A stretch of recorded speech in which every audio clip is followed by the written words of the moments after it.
నమస్తే. నేను మీ హేమ. ఇప్పుడు రచయిత్రి అమృత పంపిన తిండిపోతు రాక్షసుడు అనే కథను విందాం. అవును, కథలేనండి. బకాసురుడు చస్తే వాడి కుటుంబ సభ్యులు ఊరుకుంటారేంటి? వాళ్ళు కూడా భీముణ్ణి చంపడానికి వచ్చారు. వాళ్లను కూడా భీముడు ఎలా చంపాడో విందాం. అయితే ఈ బకాసురుడు ఓ తిండి రాక్షసుడు.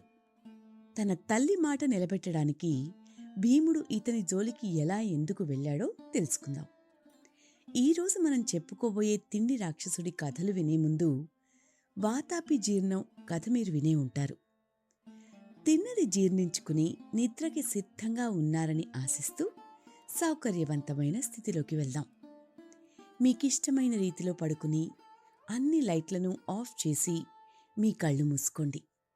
నెమ్మదిగా గాలి పీలుస్తూ పూర్తిగా లోతైన శ్వాస తీసుకుని వదలండి. ఈ ప్రపంచాన్ని, ఇవాల్టి జ్ఞాపకాలను మెల్లగా పక్కకు నెట్టి నిద్రలోకి క్రమంగా జారుకునే సమయమిది. మరోసారి నెమ్మదిగా గాలి పీలుస్తూ లోతైన శ్వాస తీసుకుని మీ శరీరంలోని ఒత్తిడిని బయటికి వదిలేయండి. ఇప్పుడు చేయాల్సిందల్లా విశ్రాంతి తీసుకోవడం, సేద తీరడం, మునుపటి స్థితికి రావడం. మీరిప్పుడు మంచం మీద ఉన్నారు. రోజువారీ అలసట నుంచి మీ శరీరం విశ్రాంతి తీసుకుంటున్నట్లుగా మీకనిపిస్తుంది. కాళ్ల నుంచి మొదలుపెట్టి మీ అవయవాల్లోని ఒత్తిడిని ఒక్కొక్కటిగా బయటికి పంపించేయండి. మీకోసం అవన్నీ రోజంతా చాలా కష్టపడ్డాయి కాబట్టి వాటికి విశ్రాంతి తీసుకునే అర్హత ఉంది. ముందుగా మీ పాదాల్లో మొదలైన విశ్రాంత అనుభూతి క్రమంగా మీ మోకాలి క్రింది భాగానికి చేరుతుంది. అక్కడ్నుంచి మోకాళ్లలోకి ప్రవేశిస్తుంది. ఇప్పుడు మీ కాలి ఎగువ భాగాన్ని విశ్రాంతి తీసుకొనివ్వండి. ఈ విశ్రాంత అనుభూతి క్రమంగా మీ పొత్తి కడుపు నుంచి వెన్నెముక మీదుగా ఎగువ వీపు వరకు వచ్చి తర్వాత ఛాతీలోకి ప్రవహిస్తున్నట్లుగా గుర్తించండి. అక్కడ్నుంచి మీ భుజాల్లోకి, తర్వాత చేతుల్లోకి, చివరగా వేలి కొనల వరకు వెళ్తున్నట్లుగా అనుభూతి చెందండి.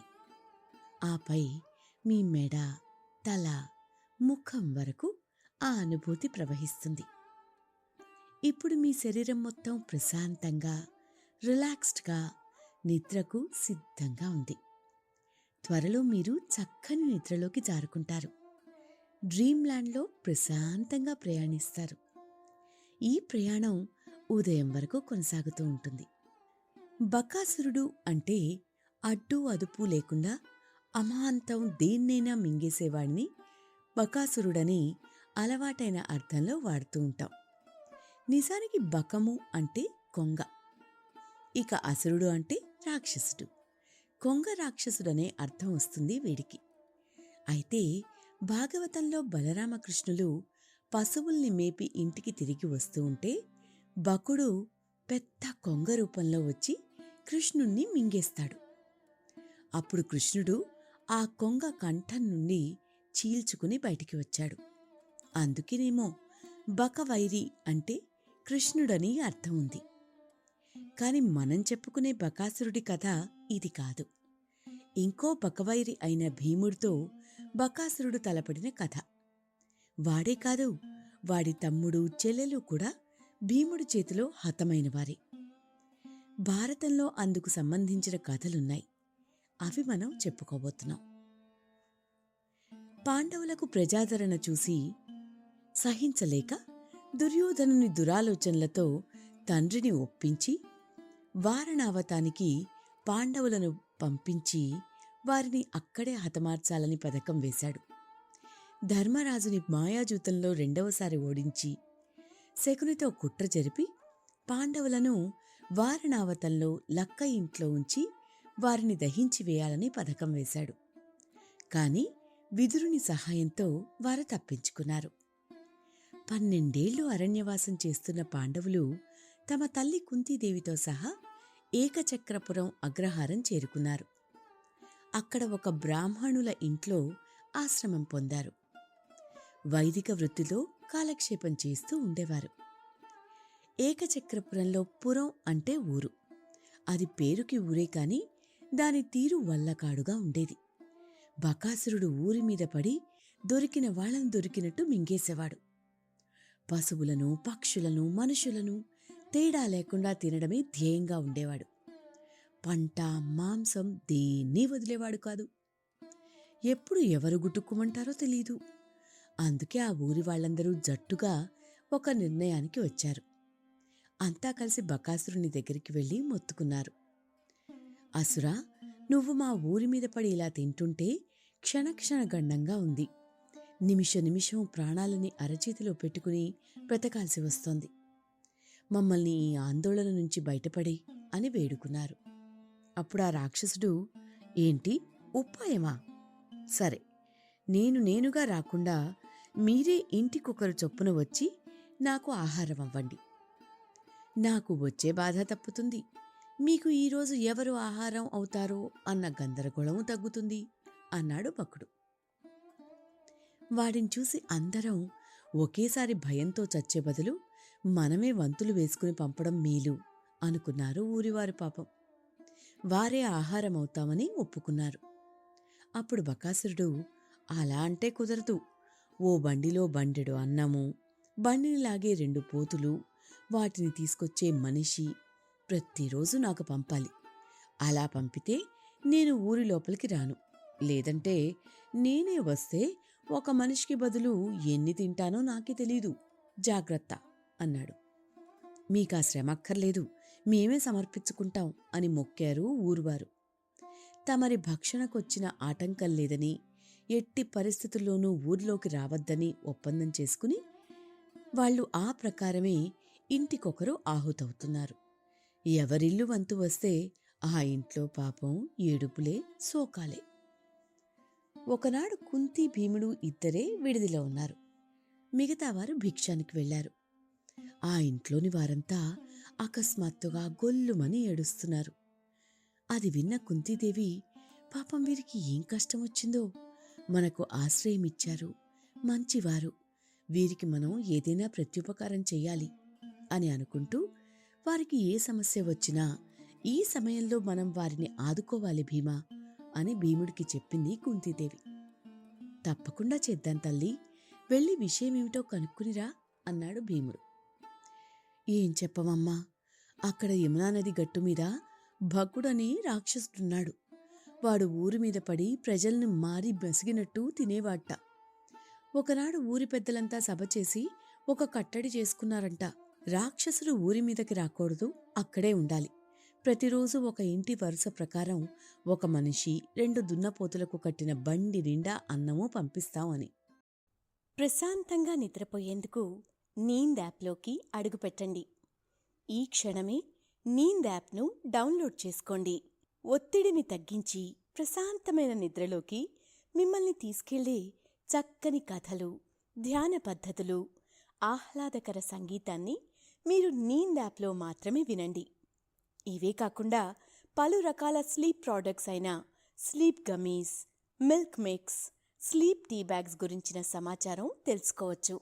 ఈ ప్రోడక్ట్స్కి మీరు బానిస అయ్యే అవకాశమే లేదు. వీటిని వాడడం వల్ల మీకు ఎటువంటి సైడ్ ఎఫెక్ట్స్ కూడా ఉండవు.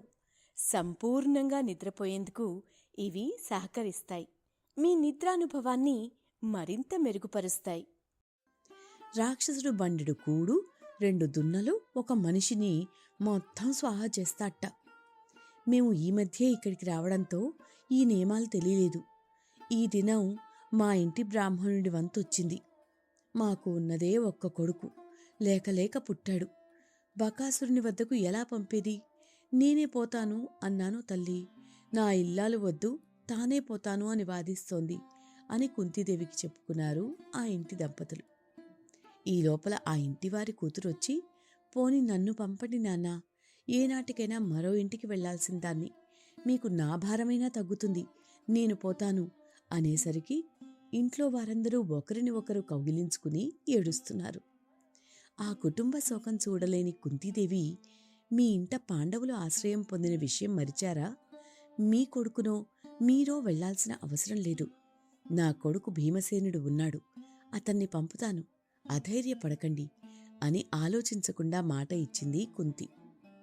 వెంటనే కుంతీదేవి వెళ్ళి భీముడితో, నాయనా భీమసేన, నేను వారికి మాటిచ్చాను, నీవు నెరవేర్చాలి అంటూ తను విన్నది, భీముడు చెయ్యవలసింది చెప్పింది.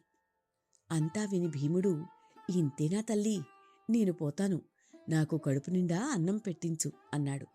ఉల్లాసంగా బయలుదేరాడు. ఇంతలో భిక్షానికి వెళ్లిన సోదరులు వచ్చారు.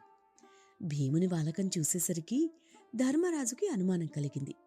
వీడు ఎవరితోనో పోట్లాడకి తయారయ్యాడే అని తల్లిని అడిగాడు. సంగతి తెలుసుకున్నాడు. అమ్మా, నీకు వెర్రా పిచ్చా? భీముడు నీకు బరువయ్యాడా? తల్లికి 4 కొడుకులుంటే దురదృష్టవశాత్తు వారిలో ఒకడు కుంటో గుడ్డో అయితే తల్లి వాడిని కూడా ప్రేమిస్తుంది కాని పోగొట్టుకోవడానికి అంగీకరించదు. నీవు భీముణ్ణి రక్కసునికి ఆహారంగా ఇస్తావా అని ఆక్రోశించాడు ధర్మరాజు. ఈలోగా ఇంటివారు వచ్చారు. అవును తల్లి, కాస్తైనా ఆలోచన లేకుండా కొడుకుని వెళ్ళమంటున్నావు. నీ కొడుకు వెళ్ళడానికి సిద్ధపడుతున్నాడు. మా ఇంట ఆతిథ్యం స్వీకరించి మీకు ఎందుకీ అవస్థ? మా కష్టాలు మీరు పంచుకోనక్కర్లేదు అనేసరికి భీముడు నవ్వాడు.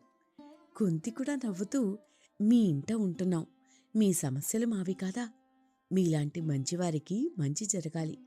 అయినా పాండవీయుల బలం మీకు తెలీదు అని ఇంటివారికి చెప్పి ధర్మరాజుతో, ధర్మజా, నీవు భీమసేనుణ్ణి ఆ ఏటిగట్టున ఉండే బకాసురునికి లోకువా అని భావిస్తున్నావా?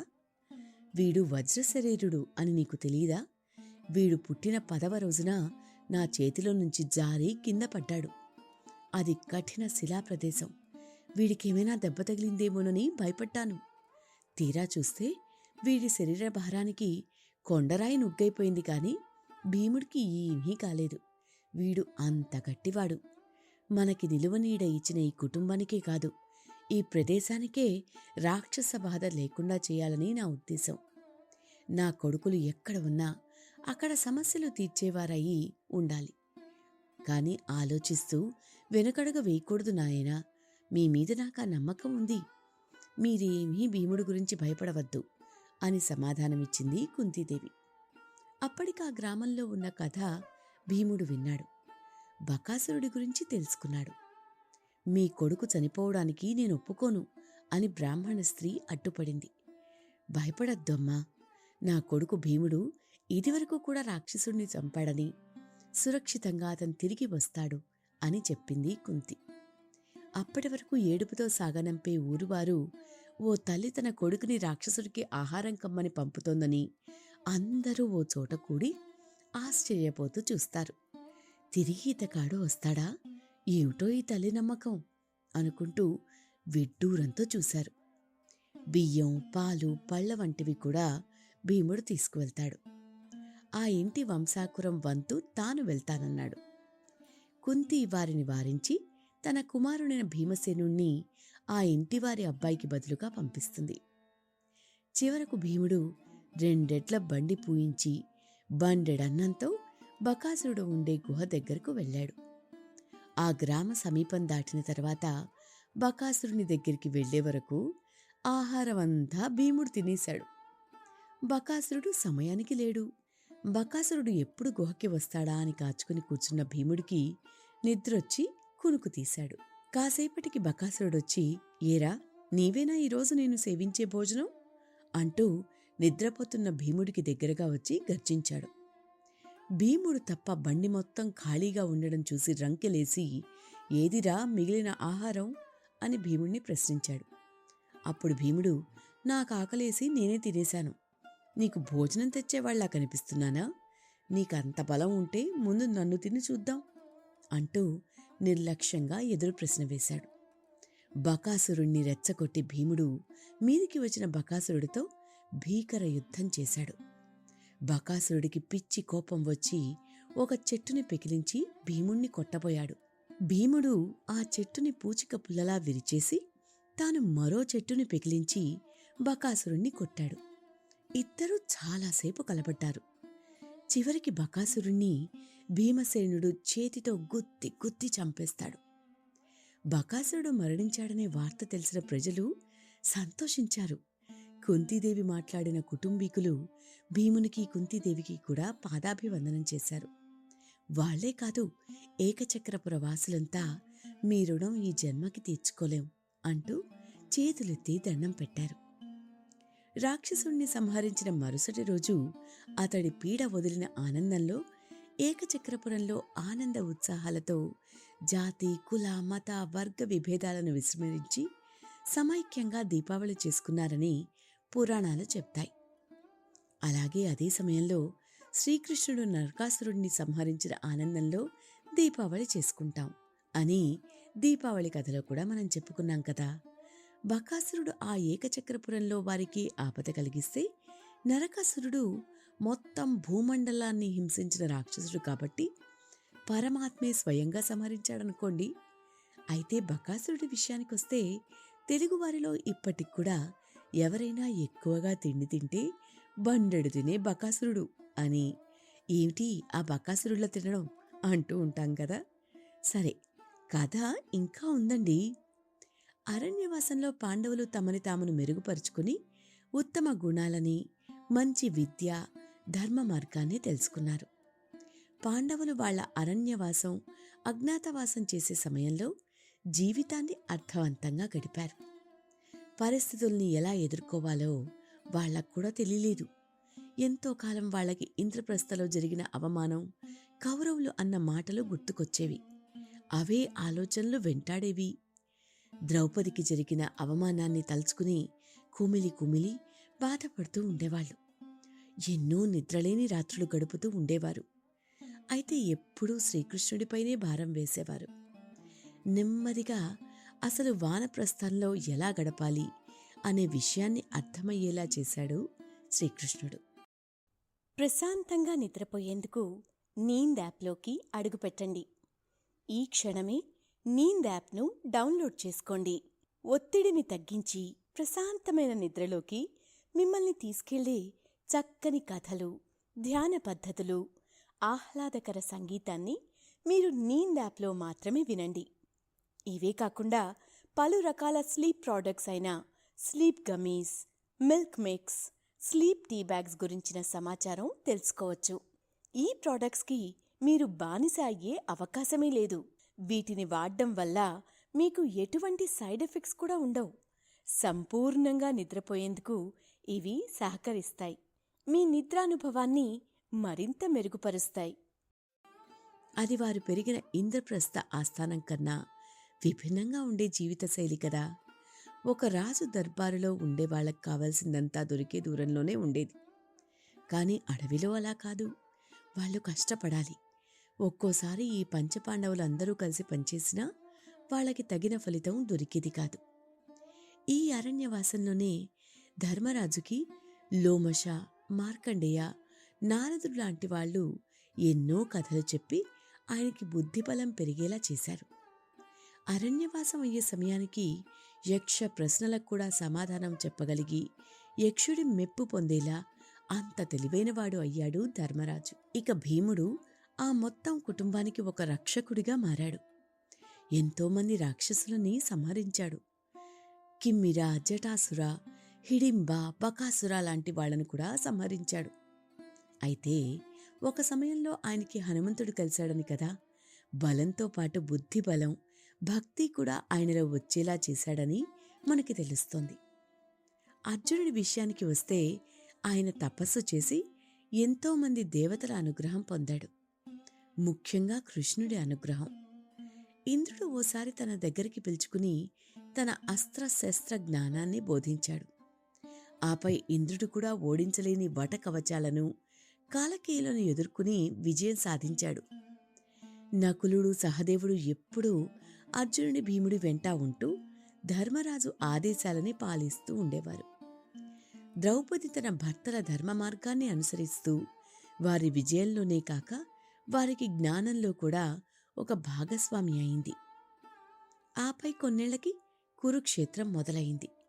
కృష్ణుడి సారథ్యంలో పాండవులకి, కౌరవులకి యుద్ధం జరిగే సమయంలో బకాసురుడి తమ్ముడు అప్పటికీ భీముణ్ణి చంపుదాం అని పగబట్టి కౌరవులతో జతకడతాడు. అతని పేరు అలాయుధుడు. దుర్యోధనుడి దగ్గరికి తన సైన్యంతో వచ్చి భీముడితో పాటు అతని బంధువులందర్నీ మింగుతానని చెప్పాడు. ఇక్కడేమో ఘటోత్కచుడి చేతిలో కర్ణుడి చావు దగ్గర పడిందని దుర్యోధనుడి సైన్యం గగ్గోలు పెడుతున్నారు. దుర్యోధనుడు అలాయుధుణ్ణి తొందరగా వెళ్లి ఘటోత్కచుడితో తలపడమని, తర్వాత భీముణ్ణి చూసుకోమని పంపాడు. ఘటోత్కచుడు అలాయుధుడితో రూపంలో, వయసులో, ఆయుధంలో సమానులుగా ఉన్న రాక్షసులిద్దరూ ద్వంద్వ యుద్ధానికి తలపడ్డారు. నా చేతిలో చచ్చిన బకాసురుడి తమ్ముడు నా కొడుకు మీదకి పోతున్నాడే అని నవ్వుకున్నాడు భీముడు. వాడి సేనలు భీముణ్ణి కమ్ముకుంటే అతను చిరునవ్వుతో వాళ్లని చిందరవందర చేశాడు. అది చూసి అలాయుధుడు మాత్రం నిలిచి భీముడితో పోరాటం చేయాలని తన బలాల్ని పాంచాల సైన్యం మీదికి పంపాడు. కృష్ణుడు అర్జునుడితో నిశాయుద్ధంలో నిశాచరులు విజృంభించి పోరుతున్నారు. నకుల సహదేవ సాత్యకులని వాళ్లతో తలపడమను. శిఖండి దృష్టదుమ్యుల్ని కర్ణుడి మీదికి పంపు. ద్రోణుడు అతనితో ఉన్న రాజుల సంగతి నువ్వు చూడు అని మంత్రాంగం చెప్పాడు. అంతలో అలాయుధుడు భీముడి విల్లు విరిచి అతను ఇంకో విల్లు తీసుకునేలాగా సారథిని గుర్రాల్ని నొప్పిస్తే భీముడు గదతో కిందికి దూకితే వాడు గద తీసుకుని ఎదుర్కొన్నాడు. వాళ్ళిద్దరూ గదలు పొడి పొడి చేసుకుని చేతికి దొరికిన రథాంగాలు, గజతంతాలు మొదలైన వాటితో పోరాడుతుంటే కృష్ణుడు కర్ణుడితో యుద్ధం చేస్తున్న ఘటోత్కచుడిని పిలిచి అలాయుధుడి అంతు చూడమని పంపాడు. అలాయుధుడు ఒక పరిమతో కొడితే ఘటోత్కచుడు దిమ్మ తిరిగి తూగాడు. అంతలోనే మేలుకుని గద తిప్పివేస్తే అది అలాయుధుడి రథాన్ని నుగ్గు చేసింది. వాడు ఆకాశానికి ఎగిరి నెత్తుటి వాన కురిపించాడు. ఘటోత్కచుడు పైకెగిరి వాడి మాయకి ప్రతిమాయ చేశాడు. వాడు కిందికి దిగాడు. ఇద్దరూ వాలి సుగ్రీవుల్లా భీషణంగా పోరాడారు. వాడు కత్తిపట్టి దూకితే ఘటోత్కచుడు వాడి తలపట్టి నిలబెట్టి ఆ కత్తితో వాడి తలే నరికాడు. ఆ తలని దుర్యోధనుడు ముందు పారేశాడు. తనని తన తమ్ముణ్ణి గట్టెక్కిస్తాడనుకున్న ఆ అలాయుధుడు అలా నీచంగా చావడంతో దుర్యోధనుడు నివ్వెరపోయాడు. ఆ తర్వాత ఘటోత్కచుడు కూడా కర్ణుడి చేతిలో మరణించడం, భీముడు దుర్యోధనుణ్ణి, అర్జునుడు కర్ణుణ్ణి చంపేస్తారు. యుద్ధమయ్యాక ఆఖరి రోజున అంపశయ్య మీద భీష్ముడు ఇక కురువంశానికి కాబోయే రాజైన ధర్మరాజుకి కొన్ని కథల్ని చెప్పి అతని అశాంతిని పోగొట్టే కార్యకారణ కథల్ని కూడా మనం చెప్పుకున్నాం. ఆ తర్వాత పాండవులు 12 ఏళ్లపాటు ధృతరాష్ట్రుడి ఆధ్వర్యంలో పాలించి ఆపై 21 ఏళ్ళు వాళ్లే సొంతంగా రాజ్యం పాలించి చివరికి గాంధారి శాపం వలన శ్రీకృష్ణుడు ఆయన వంశం నిర్వీర్యం అయ్యాక హస్తినాపురానికి అర్జునుడి మనవడు పరీక్షిత్తి రాజ్యం చేసి రాజ్యాన్ని వదులుకుని పాండవులు అంతిమయాత్ర చేస్తున్నప్పుడు మళ్లీ వారికి బకాసురుడి సోదరి అడ్డు వచ్చింది. భీముడు బకాసురుని సోదరితో పోరాడిన కథ కాశీదశ మహాభారతంలో కనిపిస్తుంది. అంతిమయాత్రలో పాండవులు మేఘవర్ణ పర్వతానికి చేరుకున్నారు. పర్వతాన్ని అధిరోహించడం అసాధ్యంగా అనిపించింది. దానిపై చీకటి మేఘాలు కమ్ముకున్నాయి. పర్వతంపై నిరంతరం వర్షం కురుస్తూనే ఉంటుంది. ఇక్కడ వారు ఒక భారీ దెయ్యం చేత బాధపడుతున్న వారిని చూశారు. ఆ రాక్షసి ఆకారం చాలా పెద్దదిగా కనిపిస్తోంది. ఆకాశాన్ని చేరుకోగల ఎత్తులో కనిపించింది. ఆ నిశాచరి మానవ మాంసం తిని వృద్ధి చెందిందిగా అనిపించింది. అప్పుడు అటువైపు వెనుకడుగు వేయకుండా ముందుకు వెళ్తున్న పాండవులని, ద్రౌపదిని చూసి సంతోషించింది ఆ రాక్షసి. ఎప్పుడూ ఆకలితో ఉండే తన కనుచూపు మేరలో ఏది పడితే అది తినే శాపం ఉన్న ఆ రాక్షసి నిజానికి పూర్వజన్మలో చిత్ర అనే పేరు గల స్వర్గపు అప్సరస. దుర్వాస మహర్షి శాపం వలన రాక్షసత్వంగా ఉంటోంది. దారిలో వచ్చిన ఒక మహర్షి పాండవులకు ఆ రాక్షసి కథ చెప్పాడు. అంతేకాక ఈ రాక్షసి భీమునిచే చంపబడిన బకాసురుని యొక్క సోదరి అని పాండవులు తెలుసుకున్నారు. భీముడు, మిగిలిన పాండవులు వారితో ఉన్న ద్రౌపదిని రక్షించాలని నిర్ణయించుకుని భీముణ్ణి చూసుకోమంటారు. ఆ రాక్షసితో భీముడు, ఓ నిశాచరి, మీ వంశానికి మింగడమే పనిలా ఉందే. మా మార్గానికి అడ్డు తొలగకపోతే నీ సోదరుడు బకాసురుల్లాగానే నా చేతిలో మరణించే గతి నీకు పట్టగలదు. పైగా అలాయుధుడు కూడా నా కొడుకు చేతిలోనే మరణించాడు. మీ కుటుంబంలో వారు ఇలా మా చేతిలో చావాలని రాసిపెట్టినట్టుంది అన్నాడు. అసలే నరమాంసం కోసం చూసే రాక్షసి ఇప్పుడు తన సోదరుణ్ణి చంపినవాడు ఎదురుగా కనిపించేసరికి భీముని వైపు వేగంగా అరుస్తూ గాండ్రిస్తూ పరుగు పరుగున వచ్చింది. భీముడు ఒక పెద్ద బండరాయిని తీసుకుని రాక్షసి వైపు విసిరాడు. బండరాయిని తప్పించుకున్న తనపై భీముడు మరొక బండరాయితో దాడి చేసి, ఒక పెద్ద చెట్టుతో దాడి చేసి తన చేతుల్ని బంధించాడు. చేతుల్ని కట్టేశాక వేరే చెట్లను బండరాళ్లను రాక్షసిపై విసిరినా ఆ రాక్షసి చావలేదు. భీముడు వాయుదేవుణ్ణి, హనుమంతుణ్ణి తనకు బలాన్ని అనుగ్రహించమని ప్రార్థించిన తర్వాత ఒక చెట్టుని కూలదోసి ఆ రాక్షసి ముక్కును గాయపరిచాడు. ప్రశాంతంగా నిద్రపోయేందుకు నీంద్ యాప్లోకి అడుగుపెట్టండి. ఈ క్షణమే నీంద్ యాప్ను డౌన్లోడ్ చేసుకోండి. ఒత్తిడిని తగ్గించి ప్రశాంతమైన నిద్రలోకి మిమ్మల్ని తీసుకెళ్లే చక్కని కథలు, ధ్యాన పద్ధతులు, ఆహ్లాదకర సంగీతాన్ని మీరు నీంద్ యాప్లో మాత్రమే వినండి. ఇవే కాకుండా పలు రకాల స్లీప్ ప్రోడక్ట్స్ అయిన sleep gummies, milk mix, sleep tea bags గురించిన సమాచారం తెలుసుకోవచ్చు. ఈ ప్రోడక్ట్స్కి మీరు బానిస అయ్యే అవకాశమే లేదు. వీటిని వాడడం వల్ల మీకు ఎటువంటి సైడ్ ఎఫెక్ట్స్ కూడా ఉండవు. సంపూర్ణంగా నిద్రపోయేందుకు ఇవి సహకరిస్తాయి. మీ నిద్రానుభవాన్ని మరింత మెరుగుపరుస్తాయి. భీముని బలం అకస్మాత్తుగా పెరగడం వలన రాక్షసి నేలపై కుప్పకూలింది. తన భారీ శరీరాన్ని పైకి లేపడానికి ముందు భీముడు ఆమె పైకి ఎక్కి తన ముక్కులోకి ఒక చెట్టుని దూర్చి ఆమె తలపై నుండి మరొక వైపుకి నుండి బయటకు నెట్టాడు.